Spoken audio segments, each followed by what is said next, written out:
What is up, YouTube? This is DEFCON 3 coming at you from somewhere here on Spaceship Earth. I am T-minus 30 minutes away from having my shift to start. So, before I start this video off, I want to talk about something I am thankful for today. And that is a new pair of shoes. So, I really don't know what Nikes these are. I'm trying to find a name on here. All I see is something that says Nike Zoom, and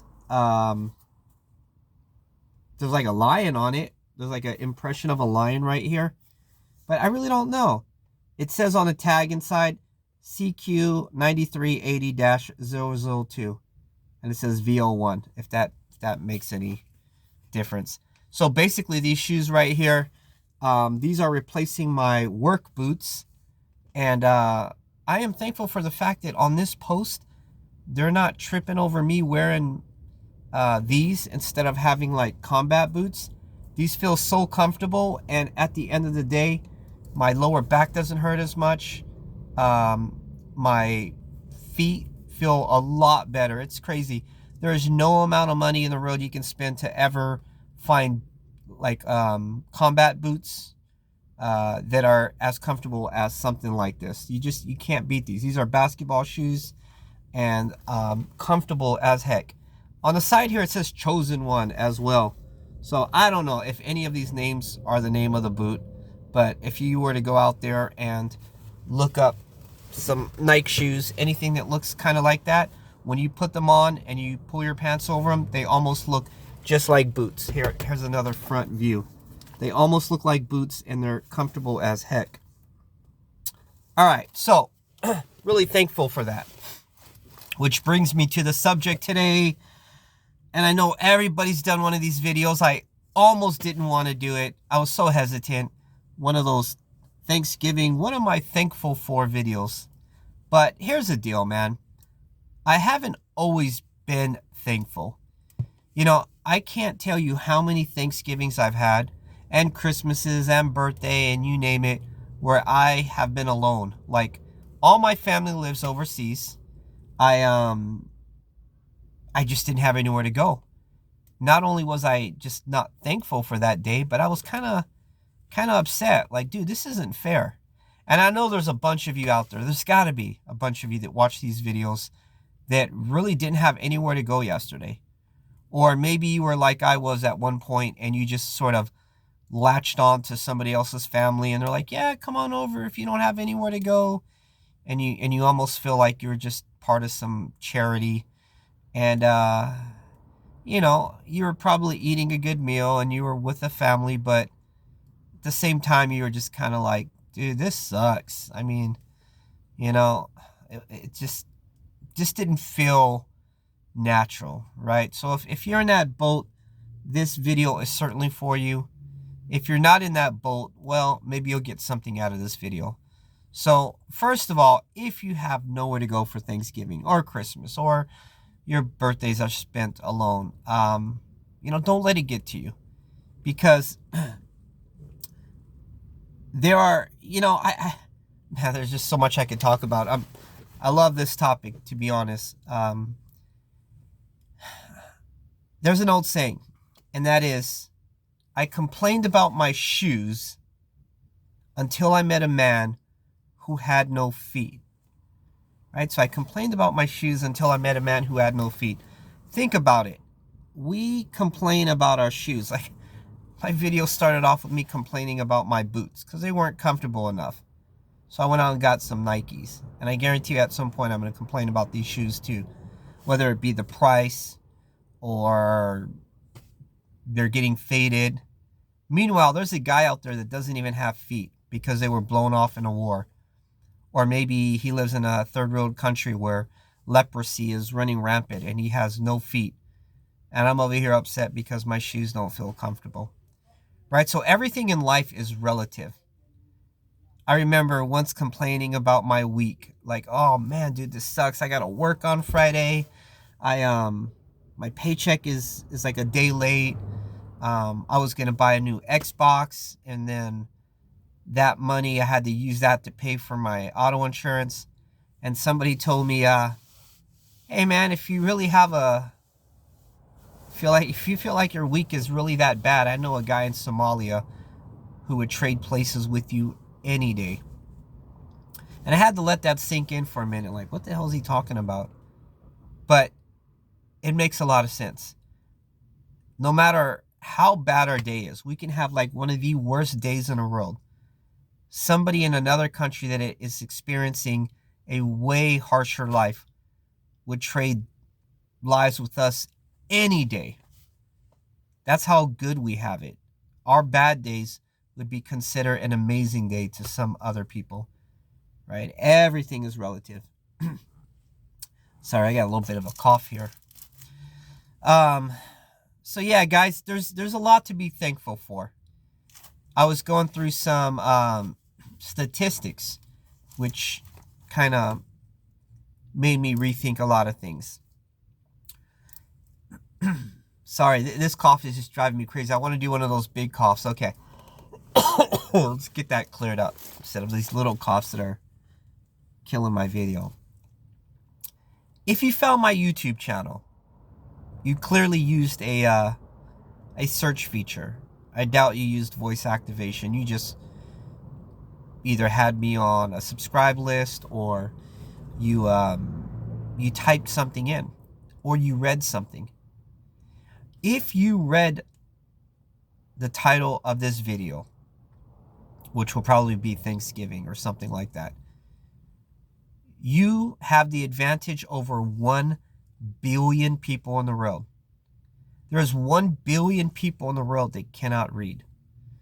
So if you read the title of this video, just by default, you are more blessed. You have something to be thankful for. The fact that you can read makes you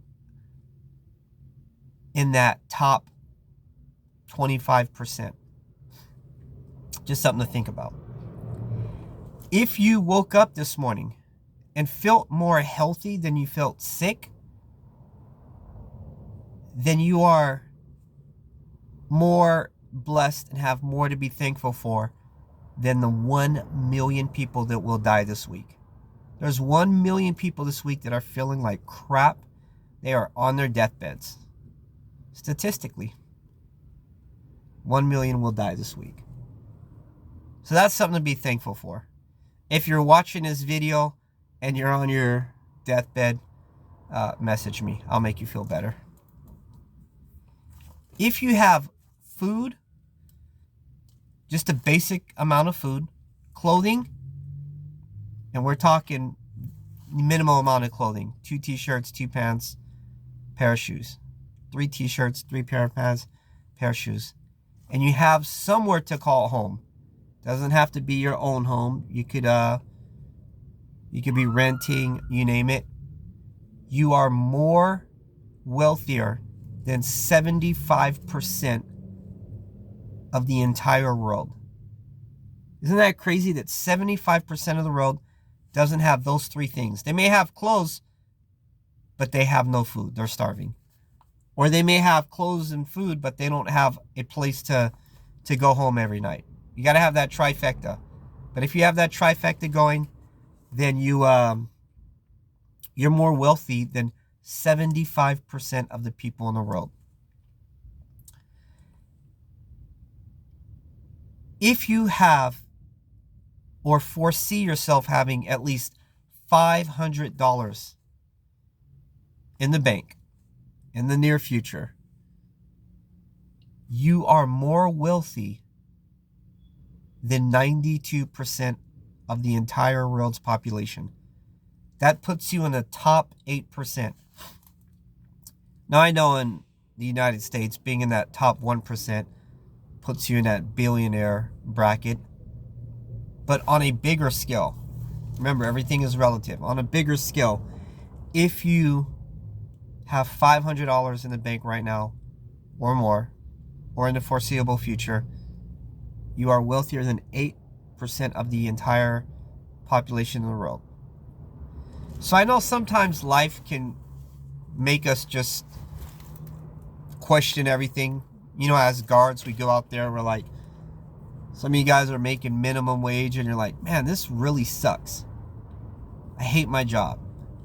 I'm not making enough money. Well, you know, that's why I'm always telling you to know your worth, know your value, value your time. If you're making minimum wage in the United States, you do have options. You can leave that job, which is not always the easiest thing in the world to do because you've got bills to pay.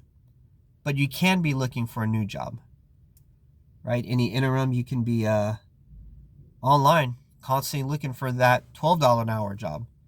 You get that $12 an hour job, you start looking for that $14 an hour job, and so forth. I did this 4 or 5 times this year, and now I'm in that upper echelon of pay. Has nothing to do with location. There are some locations near my house, people are making in the security industry $30+ an hour. There's some people doing almost the same job, making $13 an hour. So it's not necessarily just location. Don't say, well, you live in California, right? Some of you guys right now are at work or about to start work, and you're upset. You're like, damn, dude, another day of this nonsense. I remember having a conversation with somebody at Walmart, and he was in that boat. He was like, damn, dude. Well, actually, he was pushing carts. The guy was a little bit autistic, for sure, or eccentric. One of those two. No fault of his own. But I remember saying, hey, man, how's your day going? And he's like, terrible. And I'm like, oh, no. Because you don't usually get an answer like that. Normally people just say, good, man, thank you. Right, and they move on. This guy said terrible. And I'm like, what? What's going on? And he was like, well, everybody's mad because I can't learn how to control the carts. I guess they have this little remote control that they utilize to guide the carts, right? Back in the day, you would just push 50 carts and use manpower. Now they hook it up to some sort of pulley system and it drives the carts forward. Well, anyways, this guy was pushing carts and he couldn't figure out how to use that little remote control. And cars were trying to back out and they were honking at him and he was just like getting frustrated. So he said, yeah, it's terrible, man. I can't figure this thing out. And I'm like, well, if that's the least of your problems, then consider yourself lucky. He goes, oh no, that's just the beginning. Oh man. So he started talking about all the bad things that were going on in his day. And I'm sitting there actually listening to him. I was like, man, wish I had some advice to give this guy. But before the conversation ended, this guy who didn't seem too bright, he really didn't seem bright, did say something that I would carry with me for the rest of my life. He said, yeah, truth is my day really does suck. But I've been on the other side. I've been without a job, and that sucks even more. And that just hit me. I was like, damn, this guy is absolutely right. Having a crappy job is one thing, with income coming in, some income, but not having a job at all, not knowing how you're going to pay that next bill, not only is that crappy, but that's scary. So remember, guys, everything is relative. Before you start feeling sorry for yourself or saying to yourself, wow, this day really sucks, remember, there's somebody in Somalia that would trade places with you any day. Know your worth. Know your value. Value your time. Above all, be safe.